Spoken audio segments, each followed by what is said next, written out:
Hagman and Hagman Report on the Global Star Radio Network. Don't touch that dial. Doug and Joe will return shortly.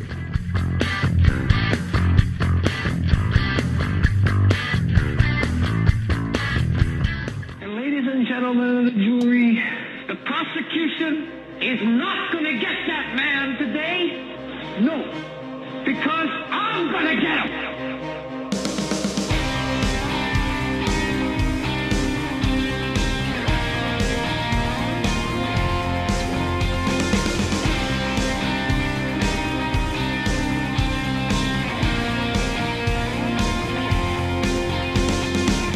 Well, it's war against the police, isn't it? A police officer was stabbed at the Michigan airport. Allahu Akbar.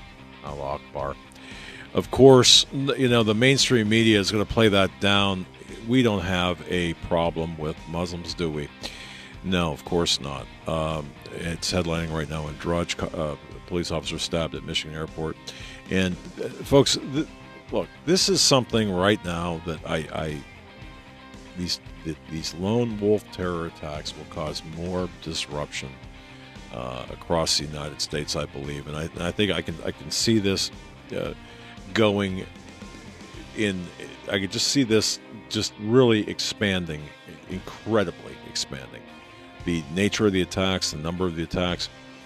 What you're listening to the Hagman and Hagman Report. Today is June 21st, the first day of summer 2017. As we get into the news and information, our website, HagmanReport.com, it's down at the moment, and we do have some issues with that. We are looking at how to fix that. We do have a ticket into our server, our web host, that is. We hope to be back up here within an hour or two. So there are some issues there. We're suffering from some attacks, but I don't believe the reason our site is down. I don't believe it. Okay, the site's up now? All right, it just came up. I do believe that was a traffic issue as opposed to, and a server issue as opposed to an attack.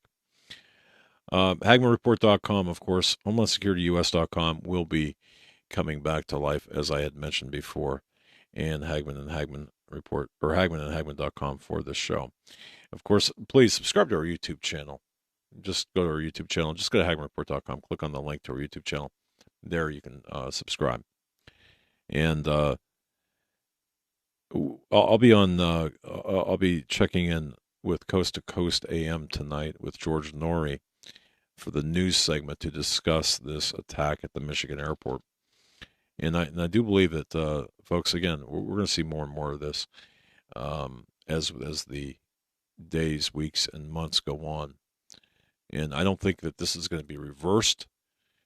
And the mainstream media, excuse me, is going to be talking less about this. And this does play into a couple of things that over the last couple of days, Joe, that we were talking about the apologists for the Muslims, and about the interfaith, this coexist. It's all a lie. There's no coexistence possible with Islam, between Islam and Christianity.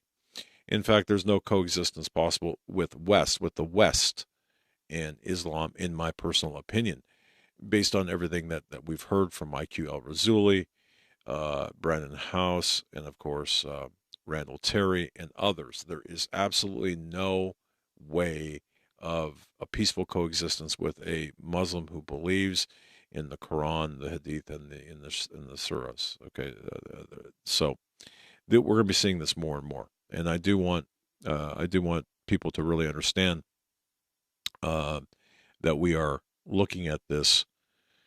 We're looking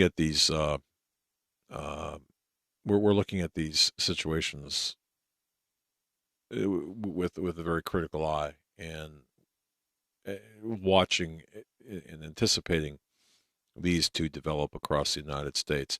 I would recommend everyone, if you do have a personal carry permit, I would recommend everyone carry. And if you don't have one, get one.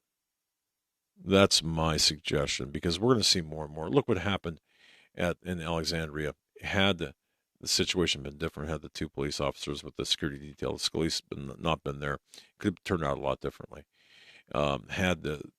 I mean, I could tick off a number of situations where the outcome would have been different. So I do believe it's your responsibility. It's every American's responsibility, if you are qualified, capable, and able to carry a concealed weapon, to do so. We have a great show lined up for you tonight. We do have Jack Posobiec coming on in the 8 to 8:30 hour, and then a very special treat. Steve Quayle, I got a phone call from him this morning. He's back from Peru. He's going to be coming on to discuss what he found in Peru and discuss the whole situation from 8:30 onward. And of course, that's always very interesting. Apparently, and that was, when I was talking to Steve, apparently there were some mind-blowing things on this expedition, and it's quite interesting. So I can't wait for that. And then, of course, Jack Posobiec. Don't forget, Jack was with Linda, or Laura Lomer, when Laura had taken to the stage Shakespeare in New York last Friday, I believe it was. So Jack's going to be weighing in on that and some other things. But these are just some of the headlines that we're looking at. Folks, I want to thank each and every one of you for your belief and your trust in us as we walk through this minefield of headlines together, and as we continue forward in our growth. News, Seth Rich, of course, folks, understand that there is, in my view anyway, there continues to be a significant, and I mean a very significant, problem with the Seth Rich murder investigation. I do believe that that we need to keep our eyes on that. We need to keep our eyes on the DNC. Everything that was related to the DNC prior to the election, I think is important to keep our eyes on, as well as and the special elections yesterday is very interesting with respect to the outcome. It's interesting how the progressives, it's no big deal.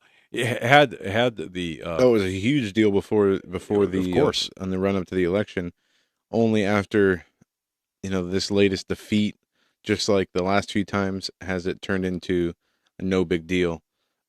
Nancy Pelosi was the subject of Karen Handel's campaign, part of her campaign, her TV campaign, against Ossoff. That's the name, Ossoff. And they compared Pajama Boy. Yeah, they compared in her ads, in the Republican ads, they compared Ossoff and Pelosi, and she actually addressed the House minority today, and even some of the Democrats, I was reading some articles about it today, even some of the Democrats from those meetings stated how they could not believe the spin that Pelosi put on the loss after all the hype that they were hyping it up beforehand. And there's a great image circulating online. I don't know what you have to search to find it. I came across it once today, but there's a screenshot of the CNN and the pundits on there announcing that Ossoff lost the election, and their face, I mean, they all look like they just saw a ghost or were told that, a loved one died. They look so sad and depressed, and I don't know. It's a pretty funny picture. But anyway, there was two special elections yesterday, one in Georgia, the 6th congressional district, right, and one in South Carolina. And the Republicans in both cases won. Now, I'm not so familiar with what was going on in South Carolina. I don't know how that slipped my attention. But it seems that I guess if you're talking about experience and credibility, it seems like the right candidate won. And I heard some interesting things on both talk radio and the TV news today. And the media, to some degree, is finally admitting that running their political campaigns on an anti-Trump platform is not the way to do it. They're not going to win any elections by doing that. Hopefully that they actually do take that and use it as advice and implement it. Did also they say that they don't stand up for anything. There's no hope and future for the American people. These people who are vehemently anti-Trump, and that's what their whole campaign's about. They have no message of hope, no message for solutions or how to make things better, and that the American voters and the hard workers and voters don't want to hear any of that stuff. They just want to know that, the economy is going to be taken care of and things are going to run smoothly and efficiently. Right. And it has nothing to do with who's in what office at this point. It's what are these people going to be able to do for the voters? But I think that's always been that way. Right. Classically throughout my lifetime anyway. At that level, people have a feeling, what can I do about this? They're more concerned about their day-to-day lives, as we all are. Right. We're concerned about making enough money to pay the mortgage, to pay the rent, to pay the car payment, to have lunch money for your children or your grandchildren for school. The daily stresses of life. This is what we deal with, and I'm sure each and every one of you deal with this. So are we concerned about the larger aspects of things? No. I think, and so you're right to the point with respect to where the people, I believe, where the general public's concerns actually exist. And it's not at the top, but it's at the day-to-day kind of operation and work, so, and that's where the big stresses are too. The healthcare bill or the healthcare reform that's taking place has some people concerned on the left. Of course, 2 days, I think, until they right bring it out or vote on it or whatever they're going to do. And the more I look at this, and Joe, I don't know what your research has come up with, but the more I look at this, the more I see this push toward a single-payer system. And Peter Choka, who is a good friend of the show, he writes for American Thinker. He's written a number of great articles here over the last number of weeks. I believe we're going to have to bring him on because I can see where there's going to be a push for a single payer system, which will just absolutely be the final nail in the coffin, I believe, for our economy, for our healthcare system, for our way of life, for many reasons. And the push for that single payer system by the progressives, by the socialists, by the communists in power is incredible. People and the brainwashing that has taken place about the single payer system is just absolutely incredible. Go ahead, Joe. I didn't want to really get into this, but I guess we should. Why didn't you get into it? I don't know. This story about the Otto Warmbier. He was the 22-year-old in North Korea. There's a Huffington Post. We posted this on Hagman Report. Also, what you mentioned yesterday, it's going down. There's a story about that on Hagman Report, too, from Fox Insider. Okay. I read through a few of those stories today. That's pretty interesting. But the Huffington Post ran a piece about, it's titled, and again, this is on Hagman Report, North Korea prisoner deserved it because he's white. And it goes on talking about how the article in the Huffington Post on Wednesday with the op-ed titled North Korea proves your white male privilege is not universal. Okay. I didn't want to get into this, but I wanted to talk about this because the family refused an autopsy. That's what I really wanted to get into. Okay. I don't know. This is a case I've followed just at the reading headlines and looking. Do we know what caused the comatose state of? He was beaten, from what the story is online and on the news. Is he was sentenced to 15 years hard labor in a North Korean prison for some very minor crime. I'm not even sure what it was. If it was having a poster or taking a picture, right? But something happened and he was beaten and he came back in a coma. And a few days after he was returned back home, he passed away. Right. I just didn't know if we were fully appreciative and understanding of the fact that he was beaten into this coma by the North Koreans as opposed to some underlying medical condition. And in this case, I might be a family member. I might be not really wanting an autopsy. I'm not big on autopsies. Period. I mean, what difference does it make? He went to North Korea. He was upright and healthy. He comes back in a coma. Obviously, they did something to him. Do you really need to get into the details if you're the family? Do you even want that after this long ordeal? Well, maybe not. I probably would, but to what end? I mean, at the end of the day, to what end? And I think we have to kind of keep our eyes on that. Susan Rice, unmasking documents. Yep. The documents they're being sealed in the Obama Presidential Library for the next 5 years. Records relating to former National Security Advisor Susan Rice, her surveillance of Americans, or the Obama regime surveillance of Americans, including the records pertaining to the presidential campaign of Donald Trump, and the transition officials have been sealed. That's right, sealed, stamped and sealed at the Barack Obama Presidential Library in Kenya. Yep, there's 2 stories on Hagman Report about this. One from Judicial Watch. Come on, One, didn't you get that? And I said in Kenya. Yeah, all right, never mind. That didn't trigger anything in my mind because it's not. I know It's supposed to be a joke, but it's really I know it's the a poor truth, one at that. kind of. So, all right. But yeah, Judicial Watch, Susan Rice unmasking material sent to Obama Library. So they won't be able to recover this material. What was it, for 5 years? When it's already re-archived through the. That's right. That's right. But it's allowed to go to the library. Well, I mean, all the hearing in the news is obstruction of justice. This obstruction of justice. This is this obstruction of justice, now, or is this just actually part of the just to be clear, they're off archiving limits. and They're off limits from the public for the next 5 years under the Presidential Records Act. Now, whether or not they could be made available to investigators, Judicial Watch is looking into. They're actually investigating some aspects of this. That's a backstory, which I'm not sure if that's reported or not. Okay. Either way, it's pretty interesting to see that, and obviously we continue to hear about investigations into Donald Trump. One thing that's not being reported in the mainstream media, the State Department is investigating Hillary Clinton's use of her security clearance, which her security clearance, for some reason, she still has top level. Her and her aides still have top level security clearance. Yes. I don't understand how or why. The second James Comey testified, whether there was intent or not, that she misused the classified material, her classification status should have been revoked, in my opinion. But it never was, and she still has it. So now the State Department is doing an internal investigation with the possibility for Hillary Clinton, the worst case scenario is her losing that security clearance.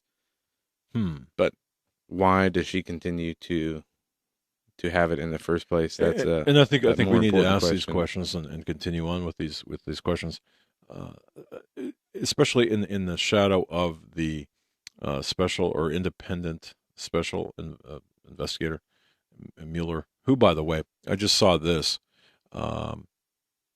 Mueller hires another, and people like to call him Mueller. I think that is done for a reason. I think that Mueller was another Democratic donor, a Hillary Clinton lawyer. Yep.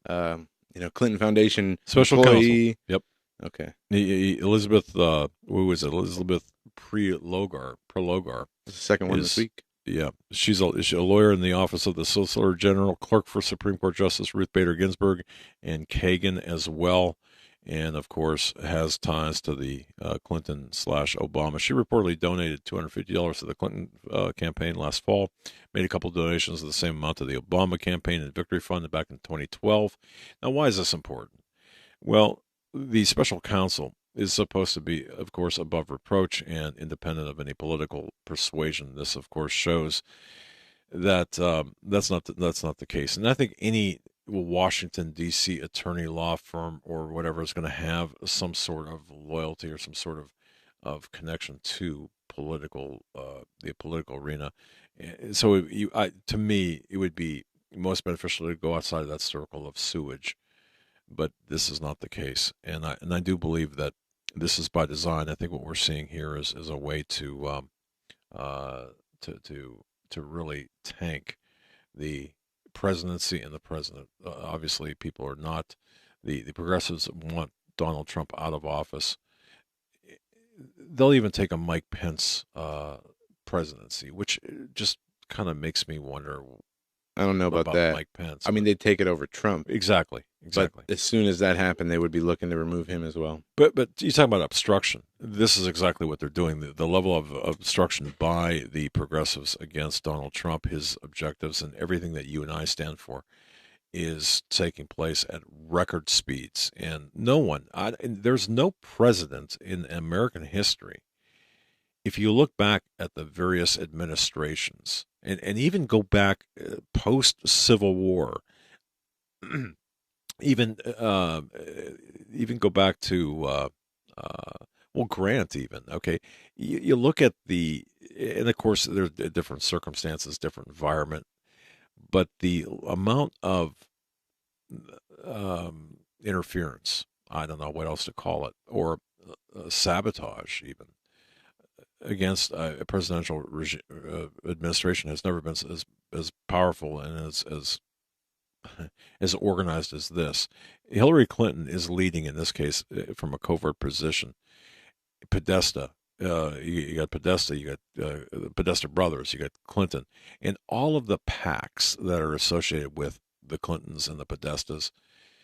Understand that. You've got the media, as we've talked about before, the media especially is running interference for the very people, for the deep state, the very people trying to take down the presidency and kill the presidency. You've got just numerous, you've got the, as I had mentioned before, what comprises the deep state. You get the media, you got the never-Trumpers. Don't forget, the never-Trumpers are an important part of this. And I'm talking about the Republican side. I'm talking about the Republicans, never-Trumpers, that are working against the conservatives, and especially the conservative caucus, of course, the targets of the Alexandria, Virginia shooter, interestingly enough. But the infighting within Congress is never been worse. And it was funny to see the CBS poll yesterday that was used. We were talking about the special elections in South Carolina and Georgia, and how the corporate media framed this. Well, Donald Trump, his approval rating is 36%. This according to a CBS poll. So don't expect these states, don't expect the Republicans to win or the conservatives to win in South Carolina or Georgia. And then immediately after, and I mean immediately after they won, you had Lawrence O'Donnell on, and you had Brian Williams and other people on, making excuses for the win and saying, well, you know what, really, as you pointed out, it really doesn't matter. It was a special election, and it doesn't signify anything. But 12 hours previous, much different story. And this brings me to another issue, another matter, and I just want to point this out on my personal Twitter feed, Hagman. It's at Hagman PI, and I might have reposted this or posted this to Hagman Report Twitter feed. Take a look at, I don't know, a few days, maybe a week ago now. There's a picture, Joan, I know you've seen this. There's a picture, I believe, of the Wall Street Journal, the same day, the same edition number, but and the same picture on the front, but with a different headline, with an entirely different meaning. In other words, the headline in one was suggestive of something different than the headline in the other. And of course, the Wall Street Journal came out and said, well, this is because of the territorial differences or geographical differences. Not quite.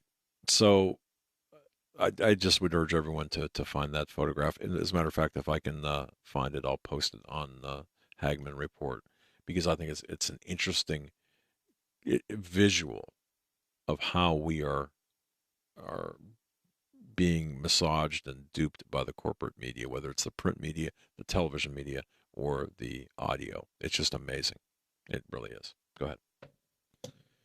Well, we only got a few minutes left until the top of the hour break. Again, interesting, sad what happened in Michigan. Terror attack in the Michigan airport. Tunisian knifeman with a hatred of the United States wounds cop by repeatedly stabbing him in the neck with a 12-inch blade while shouting Allah Akbar. I don't know how that cop lived. That happened in but thankfully Flint, at the Flint airport, Bishop Airport in Flint. By the way, we have family up in Flint, Michigan, and we've been there. And Lieutenant Jeff Neville, who should recover from his injuries, but and how they're gonna. This 50-year-old guy is Canadian, but was from Tunisia. So he's an insurance agent. here in the U.S., which is he's got a career or whatever. Right. And they're planning to charge Fatoui, I think his name is Ftouhi, Fatoui, with violence at an international airport, which carries a penalty of up to 20 years in prison. Hopefully, they charge him with attempted murder of a police officer too, and he'll have to stay in jail forever. But he was apparently watch this, man. It's gonna be more. You're gonna see more and more of this. The FBI said that the hatred of the U.S. and he traveled from the U.S. to Canada, where he apparently worked as an insurance agent, and they are investigating this incident of the stabbing as an act of terrorism. Obviously, we know the motives. I was going to say, what makes a 50-year-old man snap and do this then when he has a job and a career? Well, that's a good question, though. Why now? Why that day? Right. As opposed to a week from tomorrow. And apparently he was yelling some things about Syria, Iraq, and Afghanistan after the stabbing. So we can imagine it is terrorism. And speaking of terrorism, one thing I saw today on the Daily Caller, we mentioned this on air yesterday, the FBI's assessment of the last Wednesday's shooter of Scalise came out. Right. They said it was not an act of terrorism. It was an assault. But if you look at the definition of terrorism, I think this fits pretty well. At the same time, you can argue he wasn't trying to change anything. He'd reached his end and was trying to just kill as many lawmakers as possible. But yeah, they're saying it's not terrorism. It was an assault. They confirmed that there was a note with a list of six kill list on his purse, not in the van, and they did not speculate as to motive in the FBI's report. So that leaves a lot to be. Leaves me with some questions, but I don't think we'll get answered. I think any reasonable human being could certainly, without speculating, without much speculation, I think any reasonable human being could identify the motive. Oh, absolutely. All right, folks, we are up against our break. We will be right back after these short messages. Don't go anywhere.